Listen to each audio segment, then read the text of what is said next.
और इसी बीच गाजियाबाद से बड़ी खबर मिल रही है, आपको बता दें हिंदू परिवार ने लगाई गुहार, परिवार ने सुरक्षा की गुहार लगाई है। विशेष समुदाय के लोगों पर आरोप है, परिवार को प्रताड़ित करने का आरोप है। मस्जिद के बगल में मकान है। तो बड़ी खबर गाजियाबाद से इस वक्त की मिल रही है, हिंदू परिवार ने मदद की गुहार लगाई है, विशेष समुदाय के लोगों पर यह आरोप। और आपको बता दें कि पीड़ित परिवार हमारे साथ मौजूद है। सबसे पहले आपसे ये जानना चाहेंगे कि किसकी तरफ से आप पर इतना दबाव डाला जा रहा है जिसकी वजह से आपने मदद की गुहार लगाई है?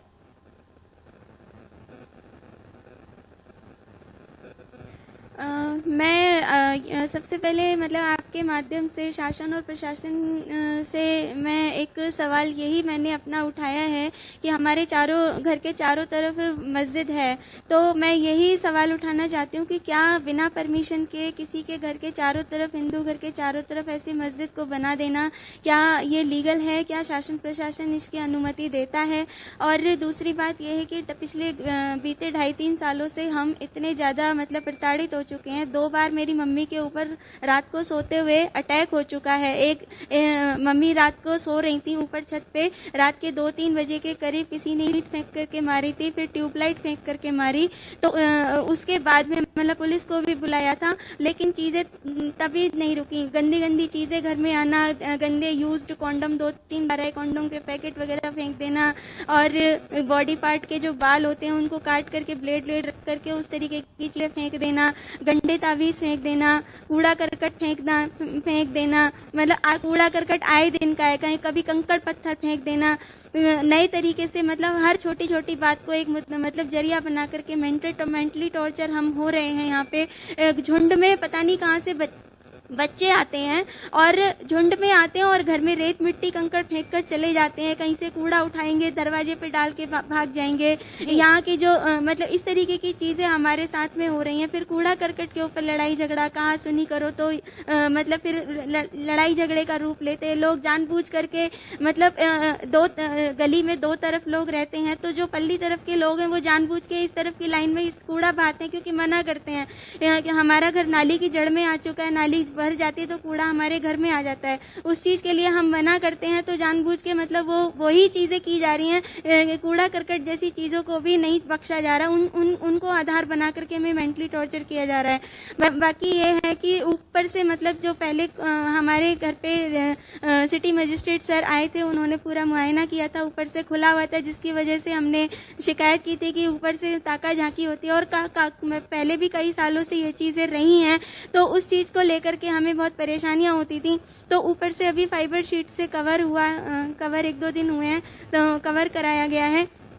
बाकी अब हम ये सरकार तक अपनी ये आवाज़ पहुंचाना चाहते हैं कि मेरे परिवार में कोई नहीं है, मैं और मेरी मम्मी हैं, मेरे पापा भाई बहन कोई नहीं है परिवार में, और मैं भी शारीरिक रूप से असमर्थ हूँ। मेरा रीढ़ की हड्डी का ऑपरेशन हो चुका है, जिसकी वजह से मेरी शारीरिक स्थिति सही नहीं है। मैं 24 घंटे अपने घुटनों को बांध के रखती हूँ, बिना बांधे खड़ी नहीं हो पाती, बहुत कम चल फिर पाती हूँ। सहारे छड़ी से, ये मेरी छड़ी है, इससे चल फिर पाती हूँ। तो अब हम ये मांग करना मतलब ये गुहार लगाना चाहते हैं या अपनी सरकार से, शासन प्रशासन अपने योगी जी तक ये अपनी आवाज़ पहुंचाना चाहते हैं कि क्योंकि अब हमने अपनी पीड़ा को उठाया है, तो हम और अभी यहीं पे मौजूद हैं, तो हमें अपनी जान माल का खतरा है। और हम एक बड़े तबके के अब हम दुश्मन भी बन चुके हैं।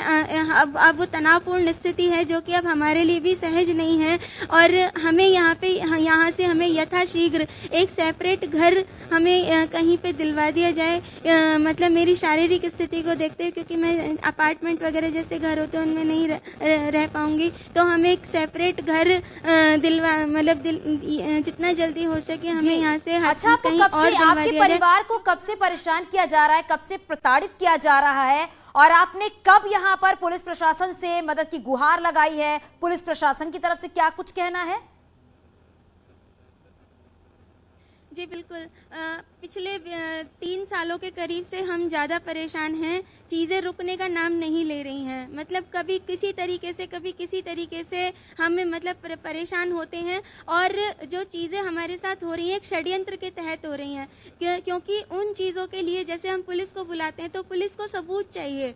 हमसे सबूत मांगा जाता है। किसने कॉन्डोम फेंका हमें नहीं पता, किसने ईंट मारी हमें नहीं पता, किसने ट्यूबलाइट मारी हमें नहीं पता। लेकिन हमारे साथ चीज़ें हो रही हैं। अगर उस दिन मम्मी को ईंट लग जाती तो मेरी मम्मी बुरी तरीके से मर भी सकती थी, सर में लग जाती तो कुछ भी हो सकता था।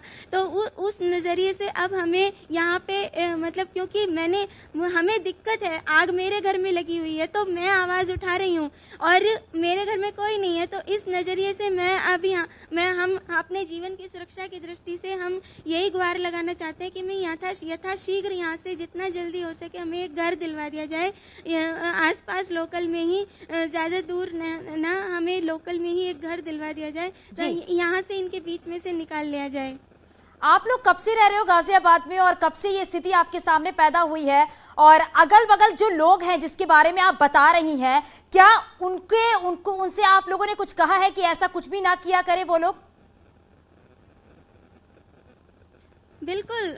हमें यहाँ 28 साल हो गए, लेकिन ज़्यादा जो हमारे साथ में मेंटली ये टॉर्चर वाली परेशानियाँ और जो गंदी चीज़ें हमारे घर में आना शुरू हुआ है, ये 2.5-3 सालों के करीब से हुआ है। बाकी लड़ाई झगड़ा पहले मतलब लोगों ने लड़ाई झगड़ा भी हमारे साथ किया है। कूड़े करकट के ऊपर लड़ाई, ये मैं आपको 2.5-3 साल पहले की बात बता रही हूँ। मात्र कूड़े करकट के ऊपर उसको एक समझाने के तौर पे एक लड़के को बोला, वो मेरी मम्मी को माँ बहन की गाली तक मतलब दे करके लड़ा।